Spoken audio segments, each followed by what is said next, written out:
नमस्कार मंडळी, आज आपण अशा विषयावर चर्चा करणार आहोत किंवा एक संदेश म्हणून देणार आहोत। आज पंढरपूरकडे भरपूर अशा पालख्या मार्गस्थ करत आहेत आणि भरपूर अशा काही दिवसात पालख्या या मार्गस्थ होणार आहेत।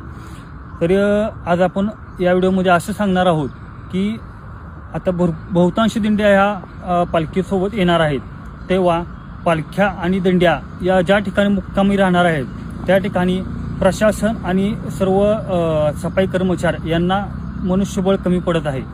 तेव्हा ज्या ज्या ठिकाणी पालखी मुक्कामी थांबणार आहे त्या ठिकाणच्या गावच्या तरुण वर्ग आणि जो कोणी सेवेकरी गावकरी असतील त्यांनी त्यांना आपला हातभार लावावा, जेणेकरून स्वच्छता आणि जी काही घाण असेल त्यासाठी प्रत्येकाने त्यांना मदत करावी। त्यांना जो काही कचरा असेल, निचरा असेल, सांडपाणी असेल यामध्ये आपला प्रत्येकाने अप्रत्यक्षरित्या सहभाग दर्शवावा